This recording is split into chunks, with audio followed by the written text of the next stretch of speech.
There is a very famous quote from Dale Carnegie, which he says about your success, it depends on 75% on your, let's call it, soft skills, and only 25% on your technical skills. And E is very much true, right? So I'm going to answer this question in two parts. So first, for graduates, so what I would say to graduates is, what you only have is university knowledge, theoretical knowledge, right?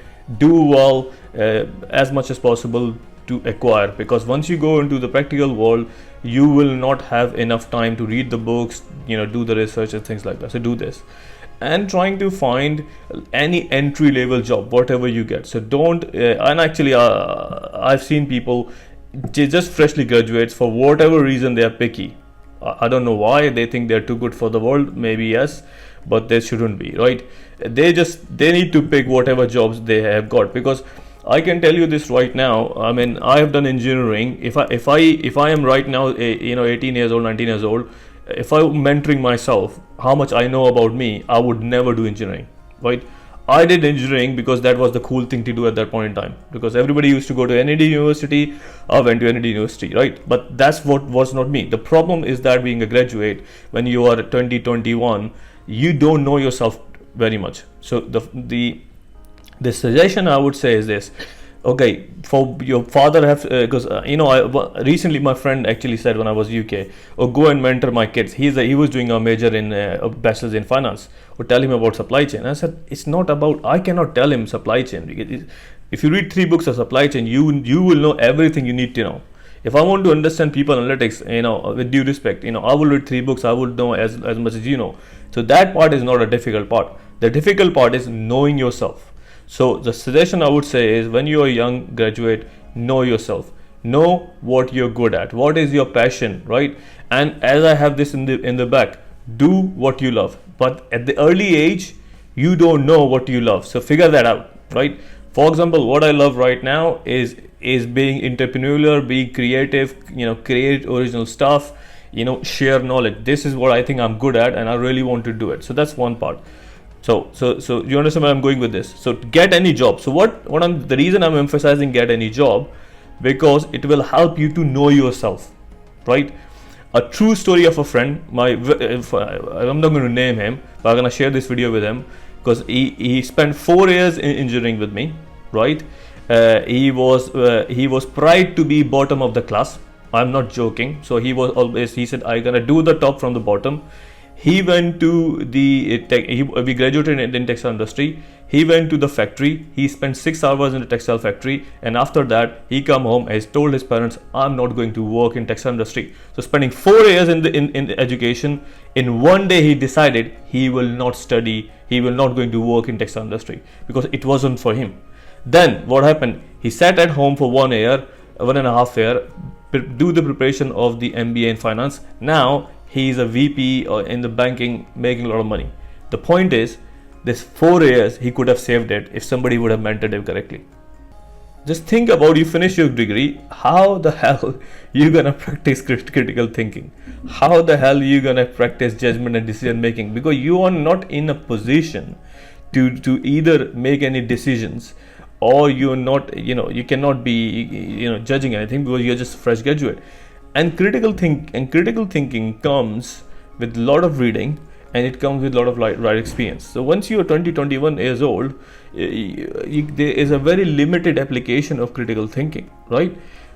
So what we, I think, need to do is this, that from this picture you have shown, we need to identify. So from the skill, all 10 are important. So for example, the critical thinking and the decision making and judgment is very important from if you're a mid-level manager onwards. It's super important. If you cannot think critically, and if you cannot make the decision based on judgment, then you should not be a people manager, right? And if you do not practice emotional intelligence, which someone like me personally struggles at times, because I'm a high energy person, because I know that is emotional intelligence is a skill which I do not have. So I have to work hard to understand what this emotional intelligence means, and then work hard to actually apply on my day-to-day basis, right? Whilst I'm doing that, which is against my nature, I want to make sure that I do not lose my own personality. So all the 10 are valid. Well, what we need to guide to people is from those 10 skills, what you want to apply early on in your career. Give yourself at least 18 months to figure out, right? So for fresh graduate, give yourself at least 18 months to figure out that the function you are in, or the job you are in, or the manager you are working for is, or the organization you are working for is not the one you want before you switch. Because that, but by what I'm saying is, while you're figuring yourself out, it doesn't mean you stop your research. Again, you go and meet people, still go for the interview, and let's appear in the interview and assess yourself, right? See, that's basically gives you the practice of what's going on. So do that, but give yourself 18 months, because if you leave after 18 months, then you know that you appeared for certain interviews, you met quite a few people, you met quite a few managers, you have a better practice to do a better job in the interviews, and then choose an organization of your choice. So that's my recommendation to that. The second one I want to give is this: be focused in choosing your organization. I know somebody say, I'm just a graduate, man. I've got no leverage on anybody to choose organization. But this is where the strategy comes in. So for example, if somebody is offering me let's call it a director supply chain job in a small organization with a lot of money, someone like me will not take it, because I know I will struggle with the unstructured company.